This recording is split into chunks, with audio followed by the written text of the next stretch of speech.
नमस्कार, सुपर के इस खास बुलेटिन में आप सभी दर्शकों का स्वागत है। तो चलिए बिना देर किए सीधा बढ़ते हैं फटाफट खबरों की ओर।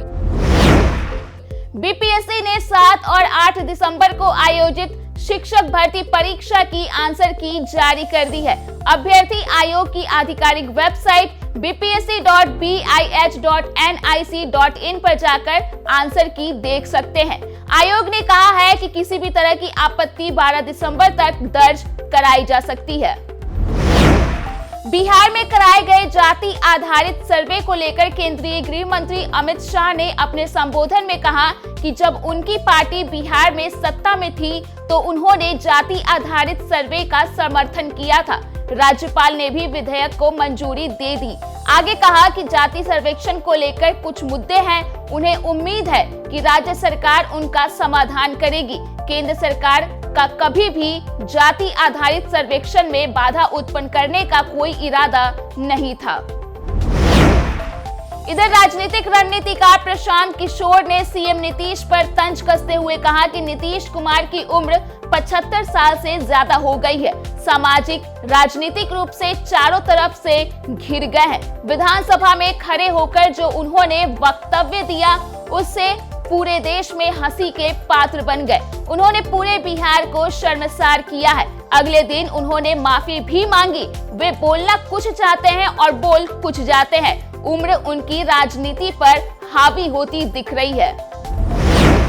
बीएसएससी ने द्वितीय इंटर स्तरीय संयुक्त प्रतियोगिता परीक्षा में आवेदन करने की अंतिम तिथि को बढ़ाकर 11 दिसंबर तक कर दिया था। वहीं आज आवेदन करने की अंतिम तिथि है। बता दें कि ऑनलाइन परीक्षा शुल्क जमा करने की अंतिम तिथि 9 नवंबर निर्धारित की गई थी। इसे भी बढ़ाकर 9 दिसंबर कर दिया गया। वहीं आयोग की ओर से निर्देश दिया गया है कि आज आवेदन की अंतिम तिथि है, जिसे अब बढ़ाया नहीं जाएगा। राजधानी पटना में बॉलीवुड के मशहूर सिंगर अरिजीत सिंह का कॉन्सर्ट का नया डेट सामने आ गया है। अरिजीत सिंह का कॉन्सर्ट अब 27 जनवरी 2024 को आयोजित होगा। पहले ये कार्यक्रम 10 दिसंबर को पटना के गांधी मैदान में होना था, लेकिन इसे पोस्टपोन कर दिया था। अगली खबर झारखंड से है, जहां ईडी ने जमीन घोटाले मामले में मुख्यमंत्री हेमंत सोरेन को छठा समन जारी किया है। उन्हें 12 दिसंबर को पूछताछ के लिए बुलाया है। उनसे बड़गाई अंचल में डीएवी बरियातू के पीछे स्थित 8.46 एकड़ जमीन के संबंध में पूछताछ होगी। यह जमीन 12 प्लॉट में बटी है। जमीन की घेराबंदी भी हो चुकी है। इधर मुख्यमंत्री हेमंत सोरेन सोमवार को बोकारो आएंगे। वह उत्क्रमित उच्च विद्यालय सोनाबाद के मैदान में आयोजित आपकी योजना आपकी सरकार आपके द्वार कार्यक्रम में शामिल होंगे। कार्यक्रम की सारी तैयारियां पूरी कर ली गई है। मुख्यमंत्री कई योजनाओं का उद्घाटन और शिलान्यास करने के साथ परिसंपत्तियों का वितरण कर जनसभा को संबोधित भी करेंगे। इधर बीजेपी ने 10 दिसंबर को छत्तीसगढ़ के सीएम के रूप में विष्णुदेव साय के नाम की घोषणा कर दी, लेकिन राजस्थान और मध्य प्रदेश के मुख्यमंत्री को लेकर सस्पेंस अब भी बना हुआ है। यहां सीएम तय करने के लिए विचार विमर्श का दौर पूरे दिन जारी रहा, लेकिन कोई नतीजा नहीं निकल सका। हालांकि बताया जा रहा है कि दोनों ही राज्यों के मुखिया के चयन के लिए विचार विमर्श अंतिम चरण में पहुंच चुका है और आज सीएम के नाम की घोषणा हो सकती है।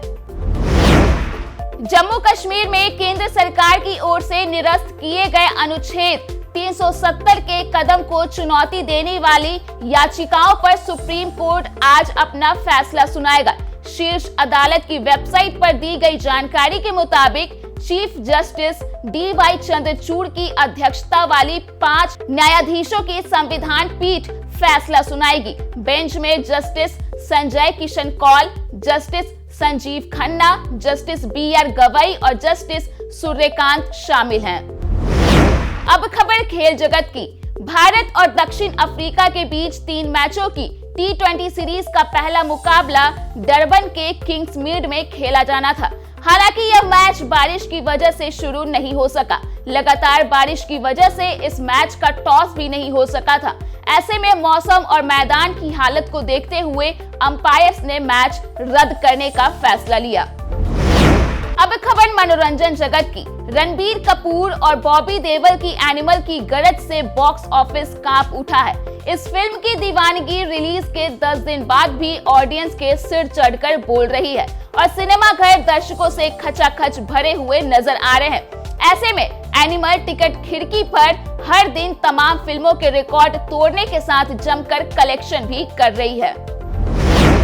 अब खबर मौसम की। बिहार की राजधानी पटना समेत प्रदेश के अधिकांश भागों में पछुआ हवा के प्रभाव से ठंड में बढ़ोतरी हो रही है। मौसम विभाग के अनुसार पिछले 24 घंटों के दौरान गया राज्य का सबसे ठंडा स्थान रहा, जहां का न्यूनतम तापमान 10 डिग्री सेल्सियस दर्ज किया गया। मौसम पूर्वानुमान के अनुसार अगले कुछ दिनों तक राज्य के विभिन्न भागों में न्यूनतम तापमान में कोई विशेष परिवर्तन नहीं होगा।